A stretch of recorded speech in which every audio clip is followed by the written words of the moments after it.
중립국. 중립국이라고 하면 여러 가지 국가들이 떠오를 수 있지만 우리에게 전통적으로 가장 익숙한 중립국은 아무래도 스위스입니다. 스위스인들이 자국의 역사에 대해 생각할 때도 스위스의 중립은 핵심적인 역할을 합니다. 2016년 스위스에서 벌어진 한 여론조사에 따르면 스위스인들 중 96%가 스위스가 계속 중립국으로 남는 것에 찬성했을 정도였습니다. 이렇게 압도적인 찬성은 스위스인들에게 있어서 스위스가 중립을 지킨다는 것이 단순히 여러 정책들 중 하나가 아니라 스위스의 정체성 그 자체를 형성하고 있다는 것을 잘 보여줍니다. 그런데 여기서 한 가지 의문이 들 수 있습니다. 과연 스위스는 언제부터 중립국이었을까요? 그리고 스위스인들은 왜 중립국이라는 것을 자신들의 가장 중요한 정체성 중 하나로 인식하게 되었을까요?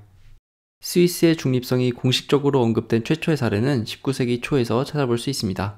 1815년 나폴레옹이 유럽 대륙에서의 전쟁에서 패배한 이후 강대국들이 이후의 질서를 논의하기 위해 모인 빈 회의에서였습니다. 사실 프랑스 혁명 이후 시작된 프랑스와 다른 유럽 국가들의 전쟁에서 프랑스는 이미 스위스 지역을 점령하고 위성 국가를 세웠던 상태였습니다.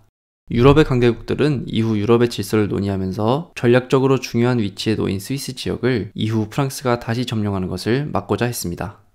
그런데 알프스를 끼고 있는 지리적 중요성 때문에 여러 국가들은 회의 과정에서 스위스를 자국의 영향력 아래에 놓고자 했습니다.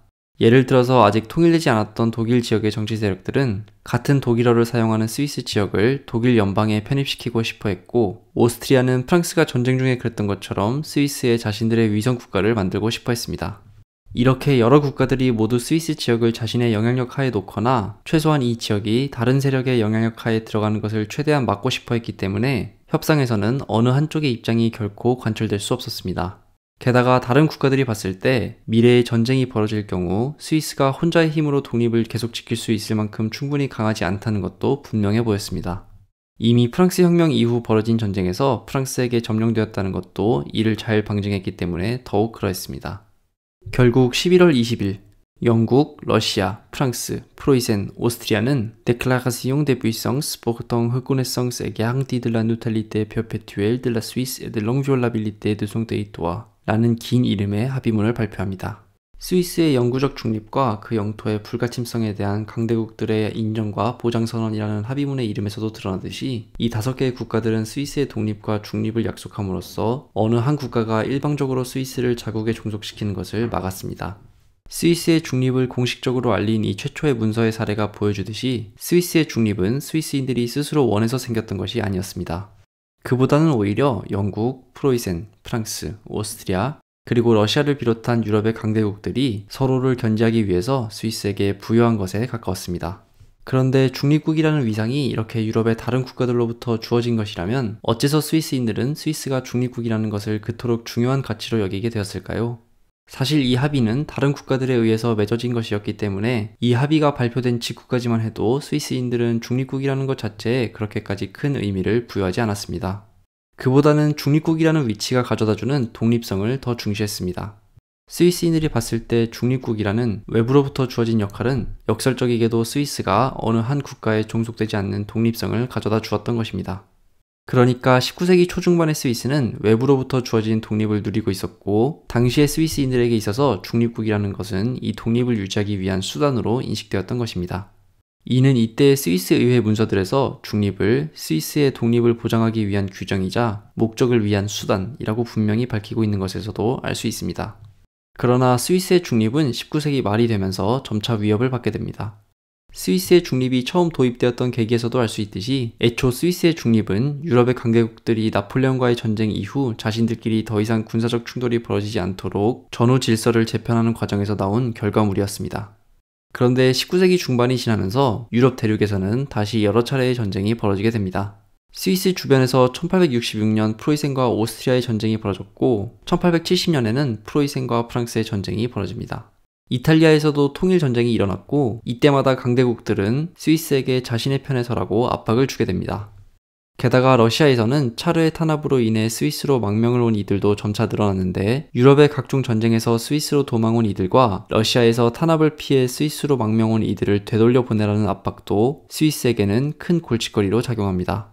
스위스가 19세기 초중반에 그랬던 것처럼 어느 한쪽의 편에 서지 않고 중립을 천명하면서 독립성을 계속 유지하고자 하자 1889년 러시아와 오스트리아, 그리고 프로이센은 스위스의 중립성을 더 이상 인정하지 않겠다는 위협을 하기에 이릅니다.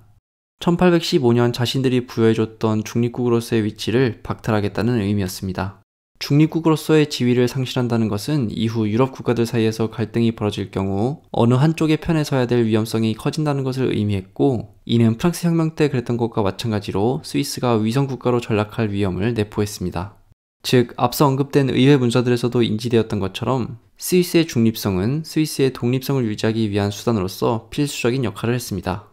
그런데 여기서 많은 스위스인들이 마주하고 있던 문제의식은 스위스의 중립이 외부로부터 주어졌다는 것이었습니다. 스위스의 독립을 유지하기 위해 스위스의 중립이 필수적으로 필요한데, 이 중립이 외부로부터 주어진 것이었다는 사실을 인정하는 순간 언제든지 다시 외부로부터 박탈될 개연성이 존재했고, 1889년에는 그러한 위협이 실제로 일어났던 것입니다. 이 사태에 깊은 문제의식을 갖고 이를 해결하기 위해 천착한 이가 있었으니, 이는 바로 스위스의 역사학자 파울 슈바이처라는 인물이었습니다. 그는 수년간의 고민 끝에 1895년 Geschichte der Schweizerischen Neutralität, 즉 스위스 중립사라는 책을 발표합니다. 스위스의 중립이 1815년 열강들에 의해서 주어진 것이 아니라는 것을 보여주기 위해 쓰여진 이 책에서 슈바이처는 16세기 초반 벌어진 한 사건에 주목합니다. 이는 바로 1515년 9월 13일과 14일 이탈리아 밀라노 주변의 마리냐노라고 불리는 한 지역에서 벌어진 스위스 지역 사람들로 이루어진 군대와 프랑스 군대의 전투였습니다. 북이탈리아, 특히 밀라노 지역에서의 주도권을 두고 벌어진 이 전투에서 약 2만 명의 병력으로 구성된 스위스는 패배하게 됩니다. 그러나 역사학자 슈바이처는 이 전투 자체보다는 이 전투의 배경과 그 결과에 특히 주목하게 됩니다. 이 전투가 북이탈리아에서 벌어진 것에서도 알 수 있듯이 슈바이처가 보기에 이 전투가 벌어지기 전까지만 해도 스위스의 공동체들은 여느 유럽 국가들과 마찬가지로 영토를 확장하기 위한 노력을 끊임없이 했습니다. 그러나 이 전투 이후 스위스인들은 더 이상의 확장 정책을 포기하게 됩니다.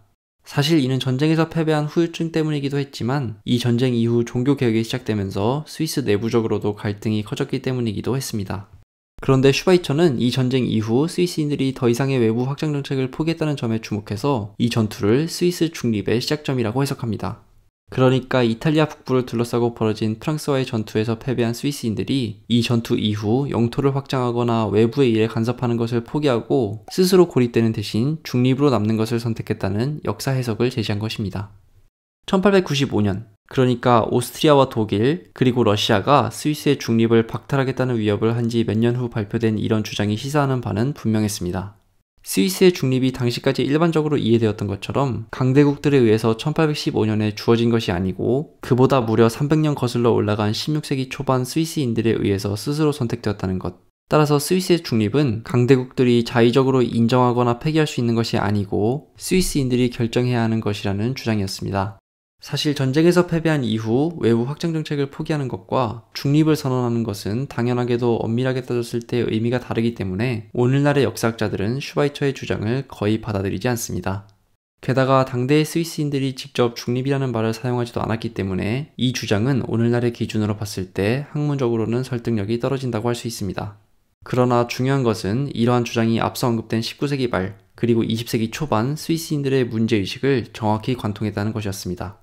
역사학적 지식을 정확히 가지고 있지 않은 자도 이제는 스위스의 중립이 아주 오래전부터 스위스인들에 의해서 스스로 선택됐다는 것을 어렴풋이 믿게 되었습니다. 그리고 공동체에 의해서 공유되는 이런 믿음은 시간이 흐르고 점점 확대 재생산되면서 의심하는 것 자체가 힘들어졌습니다. 시작은 앞서 말씀드린 전투에서 스위스 중립의 시작점을 찾는 것이었지만, 시간이 지나자 스위스인들이 스스로 중립을 선택했다는 것 자체가 스위스인들 사이에서 당연한 상식이자 스스로의 정체성을 규정짓는 중요한 요소가 되어버렸던 것입니다. 이러한 믿음은 지정학적 위치 때문에 이후 스위스가 위험에 처할 때마다 스위스인들이 중립국이라는 것을 스스로의 민족적 정체성으로 인식할 수 있게 해주었습니다. 게다가 한번 민족적 정체성으로 자리잡자 역사학자들을 비롯한 다양한 분야의 학자들은 거꾸로 이 민족적 정체성의 근원을 찾아 올라가는 연구를 다시 하게 되면서 점점 스위스의 중립성은 스위스인들의 정체성 그 자체가 되어갑니다. 1970년대까지도 슈바이처의 스위스 중립사와 같은 제목의 책으로 다른 역사학자가 무려 9권 분량의 책을 썼다는 것도 이를 잘 보여주는 사례입니다.